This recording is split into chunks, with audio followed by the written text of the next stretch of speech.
Արփիլիճ Ինչպես 1920-ին այս հրաշք անկյունը մնաց Հայաստանի կազմում։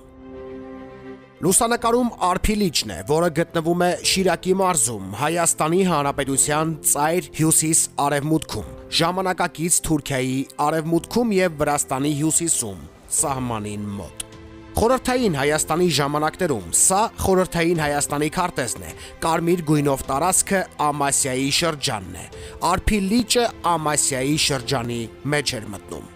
Ամասիայի շրջանը կամ տարածքը, որը պատմագրության մեջ հանդիպում է նաև Աղբաբա ձևով 1920 թվականին Հայաստանի առաջին հանրապետության, ապա եւ խորհրդային Հայաստանի մաս է կազմել ուշագրավ հանգամանքների բերումով։ Ինչպես իրենց հուշերում գրել են 1920 թվականի նոյեմբերից Ալեքսանդրապոլում թուրքերի Քազիմ Կարաբեքիրի հետ բանակցություններ վարող հայ պատվիրակները, թուրքերը մտադիր էին նաև տիրանալ Աղբաբային։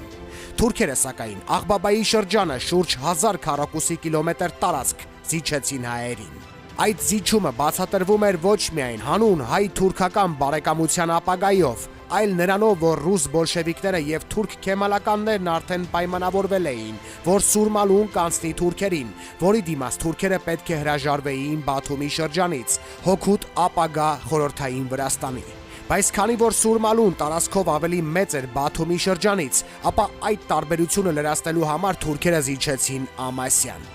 Արփիլիճը եւ շրջակայքը Հայաստանի գեղեցկագույն անկյուններից է։ Այս լիճը, որը ծովի մակերևույթից ունի ավելի քան 2000 մետր բարձրություն, արհեստական ջրամբար է։ Նախքան պատվարի կառուցումը 1951 թվականը Արփին 1.6 մետր խորությամբ եւ 5 միլիոն խորանարդ մետր ջրի ծավալով փոքրիկ լիճ էր, որի ջրերը գոյանում էին հարակից լեռների աղբյուրներից եւ ցնհալից։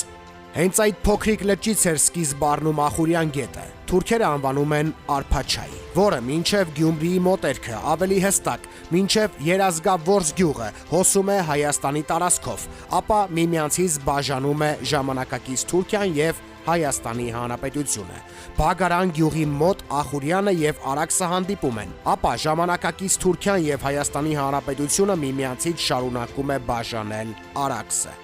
Ախուրյան գետը Հայաստանի Հանրապետության տարածքում։ Ամբարտակի կառուցումից հետո Արփիլիճը դարձավ խորհրդային Հայաստանի, ապա Հայաստանի Հանրապետության մեծագույն երկրորդ ջրային ավազանը Սևանալճից հետո։ Ապա Հայաստանի Հանրապետության մեծությամբ երկրորդ ջրային ավազանը Սևանալճից հետո։ Այսօր Արփիլճի ծավալը գերազանցում է 100 միլիոն խորանարդ մետր։ Ձմռանը Արփիլիճը սառցակալում է։